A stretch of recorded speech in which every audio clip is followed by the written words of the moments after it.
कांग्रेसी आजकल लोकतांत्रिक व्यवस्था और संविधान की व्यवस्था करते हैं। इन लोगों ने संविधान का चीर हरण किया है।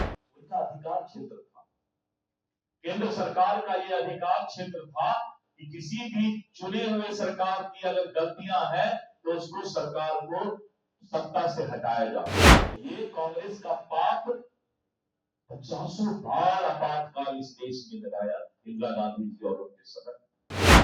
नेहरू, इंदिरा, राजीव, राहुल, ये 4 जनरेशन का मैं उदाहरण दे रहा हूं।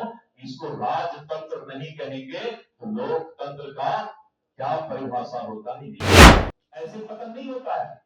इतने लंबे समय से जिसने अपने राजनीतिक दल को चलाया, शासन किया, आज वो कांग्रेस का पतन हो गया।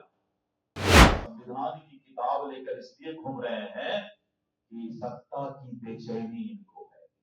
बेचैन आत्मा हम लोग गांव में बोलते हैं। बाद नेता बेचैन हो जाता है और ये राहुल गांधी और कांग्रेस बेचैन आत्मा की तरह घूमना शुरू किया है।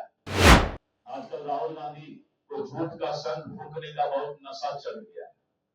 जातीय जनगणना का श्रेय कूद कूद कर ले रहे हैं। इंदिरा गांधी के परिवार से, जिस इंदिरा गांधी जी के निरंकुश शासन के खिलाफ लोकनायक जयप्रकाश नारायण जी ने संपूर्ण क्रांति का आह्वान किया था।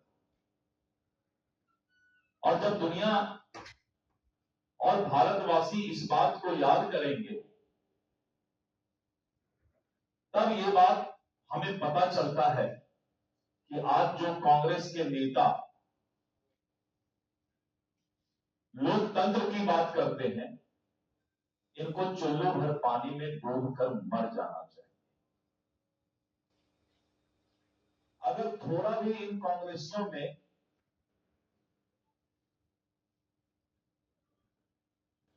और इनके अंदर जमीन बचा हुआ है तो इनको एक बार आज का जो संपूर्ण क्रांति का वर्षगांठ है उनको याद करना चाहिए। मित्रों, इंदिरा गांधी के निरंकुश शासन के खिलाफ 7 क्रांतियां लोकनायक जयप्रकाश नारायण जी ने आह्वान किया था। देश के अंदर राजनीतिक, आर्थिक, सामाजिक, सांस्कृतिक, बौद्धिक, शैक्षणिक एवं आध्यात्मिक क्रांति, ये 7 क्रांति, संपूर्ण क्रांति जिसको कहते हैं, इसका आह्वान लोकनायक जयप्रकाश जी ने किया। आपको जानकर आश्चर्य होगा कि जो कांग्रेसी आजकल लोकतांत्रिक व्यवस्था और संविधान की व्यवस्था करते हैं, इन लोगों ने संविधान का चीर हरण किया है। और चीर हरण करने वाले आज संविधान की किताब लेकर घूमते हैं। कोई भी चुना हुआ शासन, सरकार इंदिरा गांधी के शासन में, निरंकुश शासन में राष्ट्रपति शासन और आपातकाल लगाकर उसे गिरा दिया जाता था। 1-2 बार नहीं मित्रों, आज नरेंद्र मोदी जी चाहते तो तृणमूल कांग्रेस की सरकार को गिरा करके राष्ट्रपति शासन लगा सकते। आज नरेंद्र मोदी जी और एनडीए की सरकार चाहती तो देश के अंदर इसी दिल्ली में जो नंगा नाच अरविंद केजरीवाल ने किया, उस सरकार को हटाकर आपातकाल लगा सकती थी। उनका अधिकार क्षेत्र था, केंद्र सरकार का यह अधिकार क्षेत्र था कि किसी भी चुने हुए सरकार की अगर गलतियां हैं तो उसको सरकार को सत्ता से हटाया जा सकता है। लेकिन लोकतांत्रिक व्यवस्था को मजबूत करने वाला ये एनडीए और प्रधानमंत्री नरेंद्र मोदी जी का शासन कश्मीर छोड़कर, जहां देश विरोधी गतिविधि था, उसको छोड़कर आज तक चुने हुए सरकार को इन्होंने हटाने का काम नहीं किया। एक भी उदाहरण नहीं। लेकिन कांग्रेस के शासन में 50 बार इन लोगों, जैसे क्रिकेट मैच में होता है ना, अर्धशतक होता है, शतक होता है, तो ये कांग्रेस का पाप 50 बार आपातकाल इस देश में लगाया इंदिरा गांधी जी और उनके समय। और निरंकुश शासन उसी को कहते हैं राजशाही दिखाना कि हम जो चाहेंगे मुख्य कानून चलेगा। मुख्य कानून चलाने वाला आज संविधान की किताब लेकर घूम रहा है। इसीलिए आज मुझे यह प्रेस कॉन्फ्रेंस कर रहा हूं कि आज संपूर्ण क्रांति लोकनायक जयप्रकाश नारायण जी का ये वर्षगांठ है। संपूर्ण क्रांति आज ही के दिन शुरुआत हुआ था। आज समाज ये बात जानना चाहती है कि क्यों नेहरू के बाद इंदिरा, क्यों इंदिरा के बाद राजीव, क्यों राजीव के बाद राहुल। क्या इस देश में राजतंत्र है? ये सवाल है। इस सवाल से मीडिया भी पीछे नहीं हट सकता है। राजतंत्र किसको कहते हैं? राजतंत्र कहते हैं कि राजा का बेटा राजा बनेगा। और मैं एक उदाहरण नहीं दे रहा हूं, नेहरू, इंदिरा, राजीव, राहुल, ये 4 जनरेशन का मैं उदाहरण दे रहा हूं। इसको राजतंत्र नहीं कहेंगे तो लोकतंत्र का क्या परिभाषा होता ही नहीं बताएंगे।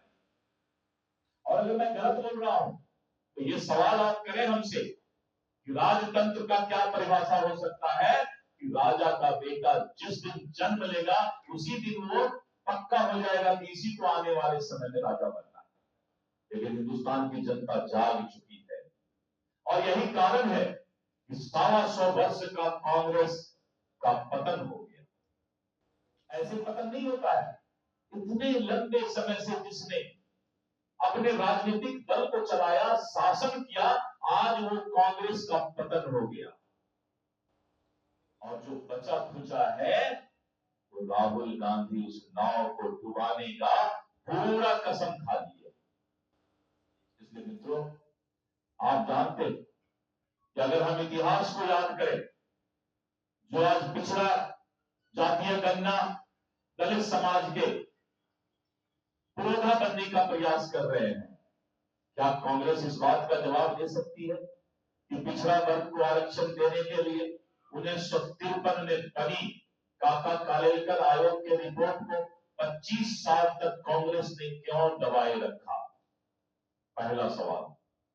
1953 में बनी काका कालेलकर आयोग के रिपोर्ट को 25 वर्ष तक कांग्रेस ने दबाए रखा और परिणाम हुआ कि कांग्रेस के टेबल के नीचे काका कालेलकर का रिपोर्ट दफन हो गया। यह है पिछड़ा प्रेम। 1977 में जब कांग्रेस की सरकार गई और जनसंघ की सरकार समर्थन वाली सरकार बनी, तब मंडल कमीशन बनाया गया। ये रिकॉर्ड है। और परिणाम हुआ कि कांग्रेस, और दुर्भाग्य से मंडल कमीशन की रिपोर्ट जब सामने आना था तो दोबारा कांग्रेस सरकार में आ गई और 9 साल तक इंदिरा गांधी और राजीव गांधी की अगुवाई में कांग्रेस का शासन रहा और मंडल कमीशन का रिपोर्ट दबाने का पाप भी कांग्रेस ने किया। दोबारा देश में जब एक बार फिर भाजपा के समर्थन की चल रही पीपी सिंह की अगुवाई में सरकार बनी, तब मंडल कमीशन लागू हुआ और पिछड़ों को आरक्षण मिला। कांग्रेस मुक्त शासन ने ही मंडल कमीशन को लागू किया और पिछड़ों को आरक्षण मिला। आरक्षण की बात करते हैं, शर्म आना चाहिए, क्योंकि ये दस्तावेज है। दस्तावेज को कोई झूठा नहीं कर सकता। और ये जवाब राहुल गांधी से और कांग्रेसियों से पूछना चाहिए कि आजादी के 40 साल बाद तक भी पिछड़ों का हक मारने का जो गलती कांग्रेस और आरजेडी ने किया, उसकी क्या मजबूरी थी? ओबीसी कमीशन को, ये बहुत बड़ी बात मैं बोल रहा हूं, ओबीसी कमीशन को संवैधानिक मान्यता देने का काम भी भारतीय जनता पार्टी की सरकार और मोदी जी के नेतृत्व की सरकार ने किया। ओबीसी कमीशन को पहले इन कांग्रेसियों ने कोई मान्यता उसको संवैधानिक नहीं दिया था। और मित्रों, जब कांग्रेस के बनाए 60 साल तक ओबीसी कमीशन को कांग्रेस ने मान्यता नहीं दी, कितना गिनाया जाए। पिछड़ा, दलित, गरीब से नफरत करने वाला ये कांग्रेस आज संविधान की किताब लेकर इसलिए घूम रहे हैं कि सत्ता की बेचैनी इनको है। बेचैन आत्मा हम लोग गांव में बोलते हैं।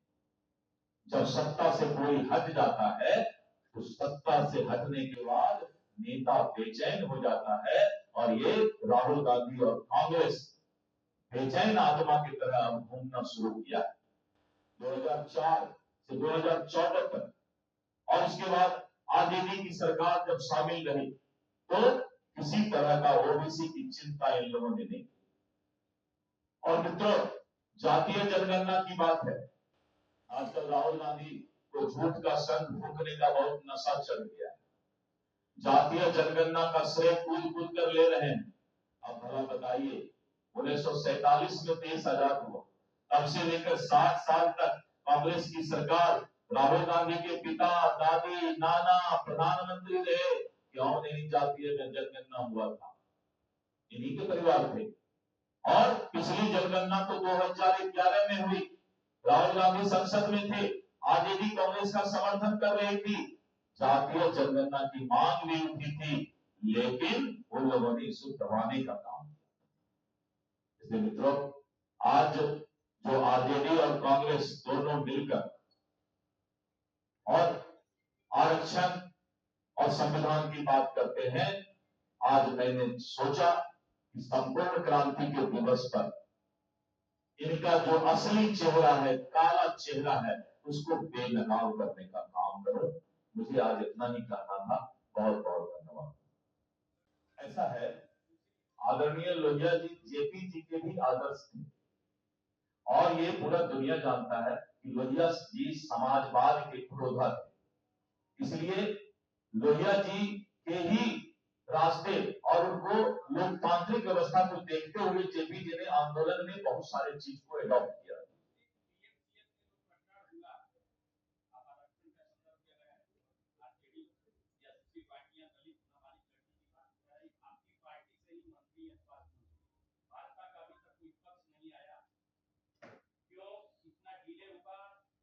लगता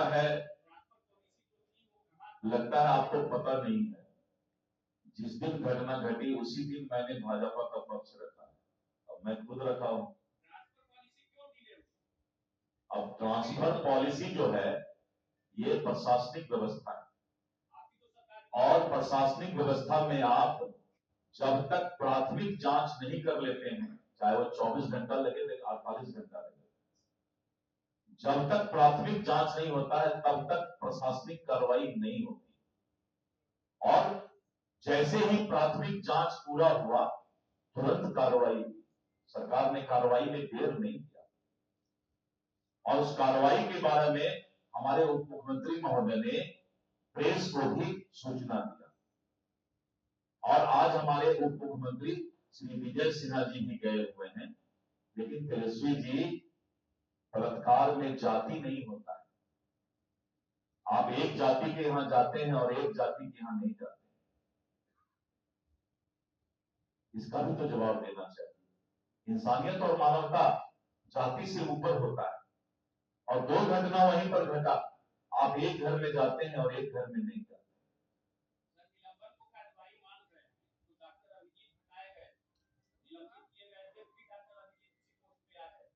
ऐसा है, प्रशासनिक और न्यायिक व्यवस्था जांच के रिपोर्ट के आधार पर चलता है, आपके भावना के आधार पर नहीं चलेगा। किसी का भी गला काटने का हक किसी को भी भावना में आकर नहीं। जांच में जो भी दोषी पाया जाएगा उसे सख्त से सख्त सजा दिया जाएगा। धन्यवाद। राहुल गांधी को पूरा देश पप्पू मानता है। पप्पू जी आएंगे और बिहार में कांग्रेस को डुबाएंगे। राहुल गांधी जहां जहां जाते हैं कांग्रेस को डुबा देते हैं। इनका इतिहास रहा, राजस्थान गए, हरियाणा गए, यहां तक कि अच्छा खासा भूपेश बघेल का सरकार चल रहा था छत्तीसगढ़ में, अच्छा खासा को भी गलती से चले जाते हैं। कितना अच्छा एयर कंडीशन में रहते हैं। पूरा देश चाहता है कि राहुल गांधी एयर कंडीशन के अंदर बंद रहे, क्योंकि गर्मी में काहे निकले। और जब कांग्रेस का बड़ा बड़ा नेता भी राहुल गांधी से मिलने जाता है, मुझे 2-3 बड़े बड़े कांग्रेस नेता से सुनने का मौका लगा, जब हम लोग मिलने जाते हैं तो जैसे चपरासी से बात किया जाता है, कांग्रेस के नेता से भी राहुल गांधी लोग राजा आदमी। और आज के लोकतांत्रिक व्यवस्था में जो राहुल गांधी का स्टाइल है राजनीति का, उसको इस देश की 140 करोड़ जनता पसंद नहीं कर रही है, इसीलिए कांग्रेस का पतन हो रहा है। इसलिए राहुल गांधी जब आए तो आप लोग से अनुरोध है कि उनको बोलिए कि दलित की बात करने वाले, पिछड़े की बात करने वाले एयर कंडीशन से निकलो। ये नहीं कि बस यात्रा करना है तो निकल गए, अब बाद में फिर बिल में घुस गए, बिल से निकल कर रहो। क्योंकि मोदी जी प्रधानमंत्री रहते हुए भी 11 वर्ष में बिहार में 51 बार आ गए, 51 टाइम्स। एक ऐसा प्रधानमंत्री जो दुनिया का सर्वाधिक लोकप्रिय नेता है और जो पूरा दुनिया की डिप्लोमेसी को नए भारत में बदल कर दिखा दिया है, 51 बार आए। और राहुल गांधी कब निकलते हैं? बिल से निकलते। जब इलेक्शन आएगा तो संविधान किताब लेकर घूमेंगे। उनको खाली सुझाव दीजिए आप लोग कि 5 साल निकलिए, 5 साल निकलिएगा तो हम लोग भी चाहते हैं विपक्ष थोड़ा मजबूत रहे। कहा कि विपक्ष अगर कमजोर हो जाएगा तो फिर जो है लोकतांत्रिक व्यवस्था भी कमजोर हो जाएगी। अब सोचिए, इससे ज्यादा अच्छा सुझाव बीजेपी का अध्यक्ष क्या दे सकता है कि कांग्रेस के मजबूती के लिए भी राहुल गांधी को थोड़ा सा सीख दीजिए। आप बीच बीच में विदेश भाग जाते हैं। 20 जून को माननीय प्रधानमंत्री जी सीवान की धरती पर आ रहे हैं। माननीय श्री नरेंद्र मोदी जी का कार्यक्रम 20 जून को सीवान के धरती पर होगा और सीवान के धरती पर बिहार को वो फिर से सौगात देने आ रहे हैं। वाजिब है, जहां नरेंद्र मोदी जी हो वहां जनसभा, वहां तो रैला निकलता है, रैला। भागलपुर, दरभंगा, क्या क्या समा है। राहुल गांधी शायद सपना में भी उतना भीड़ नहीं देख पाएंगे जिंदगी में। निकाले थे ना पलायन रोको यात्रा, खुद पलायन कर गए और साथ में कौन एक रोड छाप आदमी को लेके आए थे, तो ऐसा भागा। बदखेती करने वाला, थेथरोलॉजी करने वाला नेता नहीं होता। थेथरोलॉजी करने वाले सबको रोड पर ले आते। अरे गाली बकना, उल्टा सीधा बोलना, हमको बोलिए ना 50 गाली राहुल गांधी को करते। अपने गांव में तो और खतरनाक गाली सब लोग बोलता है। मास्टर को भी बोलते थे पढ़ाने के वक्त, तो बोलते थे मत करी मैं मास्टर बात के ना पढ़ जाए। तो कौन गाली? ये राहुल गांधी को पता नहीं है कि गाली की संस्कृति राजनीति नहीं है। नरेंद्र मोदी जी उनके पिता के समान हैं और अपने पिता के समान को तुम ताम करना ये भारत का संस्कार नहीं है। राहुल गांधी के समाप्त होने का यही पाप का घड़ा कलयुग में भर रहा है। जो थोड़ा बहुत बचा है 2-4 बूंद, वो राहुल गांधी भरने आ रहे हैं। कांग्रेस का पाप का घड़ा भर रहा है। जिस दिन उसने देश के सर्वाधिक और दुनिया के सर्वाधिक लोकप्रिय नेता को, जो उनके पिता के उम्र है, उनको तुम ताम कर दिया। सोच सकते हैं, ये खिसियाई बिल्ली खंभा नोचे। जब आदमी बेचैन हो जाता है तो मां बाप को भी गाली बकने लगता है। तो राहुल गांधी का अंतिम समय वहीं पर आ गया जिस दिन उन्होंने अपने मां बाप के उम्र के लोगों को तुम ताम कर दिया। ए राहुल, तुम्हारी इतनी हिम्मत है तो दिलीप जायसवाल का गाली का पूरा एक डिक्शनरी है। आप शायद सुने भी नहीं होंगे, ऐसा ऐसा गाली मैं जानता हूं। लेकिन मेरा संस्कार है इसलिए कि मैं भारतीय जनता पार्टी का प्रदेश अध्यक्ष हूं। और राहुल इसलिए बोल रहा हूं कि हमसे छोटा है, बच्चा है। तो बच्चा को तो तुम हम बोल सकते हैं, उम्र में भी छोटा है। हालांकि बचपन से 55 तक युवा ही रह गया वो बेचारा। ऐसा कहीं होता है कि 55 वर्ष का युवा? तो छोड़िए, मैं सबका सम्मान करता हूं और भगवान से प्रार्थना करता हूं कि सब लोग खुश रहे, दुनिया में अच्छा रहे। बहुत बहुत धन्यवाद। आप लोग आए।